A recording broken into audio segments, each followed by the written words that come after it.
Hello dear students, welcome to BPSC online classes. How are you all? I hope you all are very well.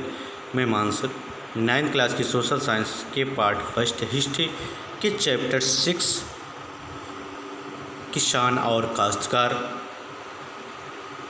लेकर आया हूँ, जो कि आज का टॉपिक है रोटी की टोकरी से रेत की कटोरे तक।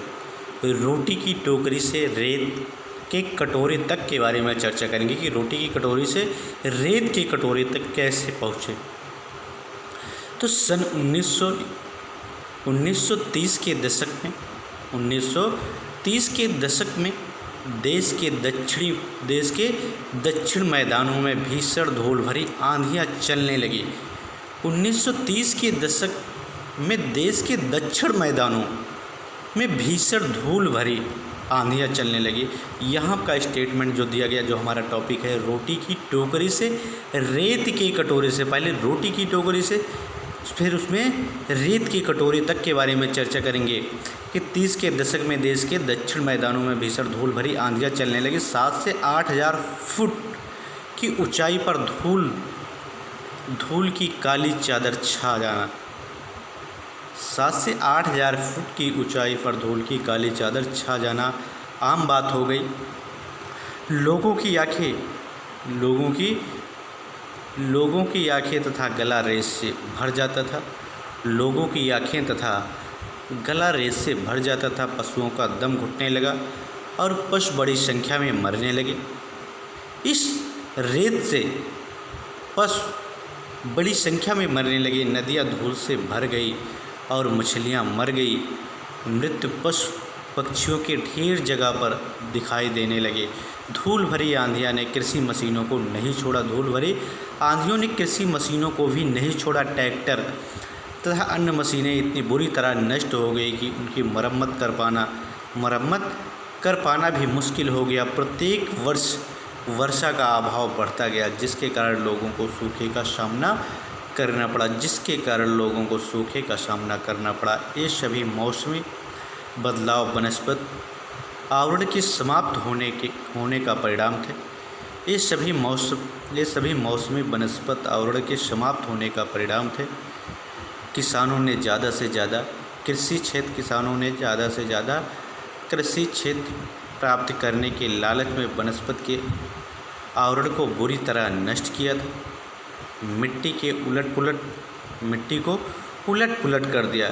इस धूल भरे तूफान ने मिट्टी को उलट पुलट कर दिया और उसमें फंसी घास की जड़ों को भी उखाड़ दिया। तो कहने का मतलब, जो रोटी की टोकरी, जो हमारी फसलें थी, जो जानवर थे, जो कहने का मतलब जो सूखे, जो हमें जुताई के लिए अर्थात कृषि यंत्र जैसे ट्रैक्टर, मशीनों, इन धूल भरी आंधियों से इतनी बुरी तरह नष्ट हो गए कि उनकी मरम्मत करा पाना मुश्किल है। सारी चीज़ें धूल भरी आंधियों से सारी चीज़ें नष्ट हो गई। चाय का शौक, चीन के साथ व्यापार। भारत में अफीम के उत्पादन का इतिहास चीन और इंग्लैंड के पारस्परिक व्यापार से गहरे रूप से जुड़ा है। भारत में अफीम के उत्पादन का इतिहास चीन और इंग्लैंड के पारस्परिक व्यापार से गहरे रूप से जुड़ा है। 18वीं सदी के अंतिम वर्षों के दौरान ईस्ट इंडिया कंपनी चीन से रेशम और चाय खरीदकर इंग्लैंड में बेचा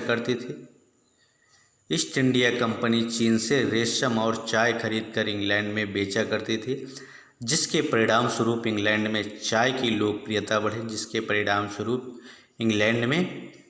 की लोकप्रियता बढ़ी और चाय व्यापार का महत्वपूर्ण हिस्सा बन गई। 1875 ईस्वी के आसपास इंग्लैंड में लगभग 1.5 करोड़ पाउंड चाय का आयात किया जा रहा था। 1785 ईस्वी के आसपास इंग्लैंड के लगभग 1.5 करोड़ पाउंड चाय का आयात निर्यात किया जाता रहा, जो 1830 ईस्वी तक आते आते सारी चीज़ें नष्ट हो गई। अंग्रेजी व्यापारियों की चीन से चाय व्यापार पर समस्याएं। अंग्रेजी व्यापारियों की चीन से चाय व्यापार पर समस्याएं। इंग्लैंड में इस समय ऐसी किसी वस्तु का उत्पादन नहीं किया जाता था। इंग्लैंड में इस समय ऐसी किसी वस्तु का उत्पादन नहीं किया जाता था जिसे चीन के बाज़ार में आसानी से बेचा जा सके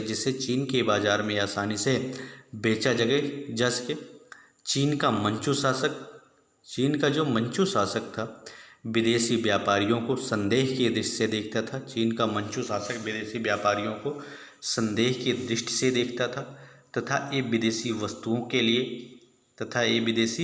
वस्तुओं के लिए चीन के पक्ष में नहीं थे। शासकों को डर था कि ये व्यापारी स्थानीय राजनीति में हस्तक्षेप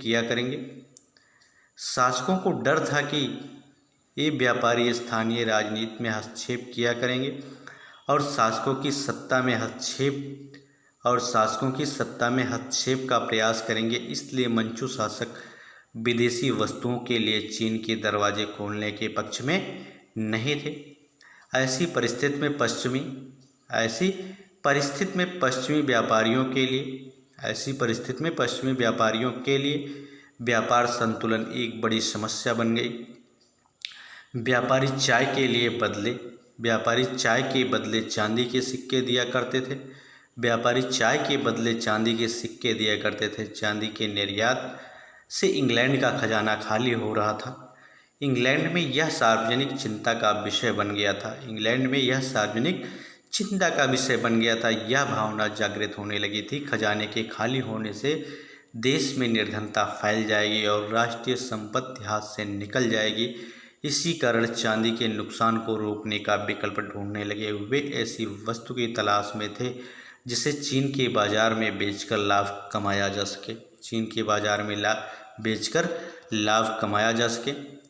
भारतीय किसान और अफीम की खेती के बारे में चर्चा करेंगे। भारतीय किसान और अफीम की खेती। 1757 ईस्वी में प्लासी के युद्ध के पश्चात ब्रिटिश काल की स्थापना हुई। 1757 के युद्ध के पश्चात ब्रिटिश काल की स्थापना हुई। उनके अधीन ग्रामीण भूदृश्य पूर्णतया बदल गया। भूमि का लगान ही अंग्रेजी शासन के लिए आय का सबसे बड़ा साधन था। भूमि का लगान ही अंग्रेजी शासन का सबसे बड़ा आय का साधन था। अतः अंग्रेजी शासन ने भूमि के लगान में वृद्धि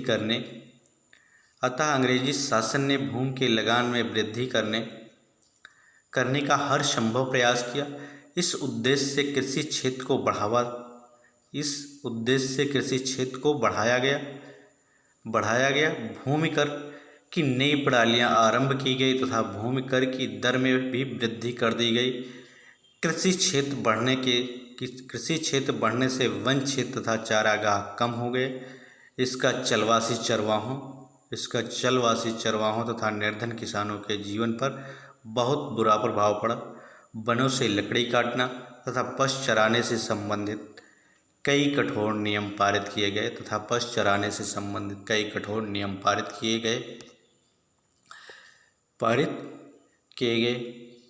थैंक यू क्लास।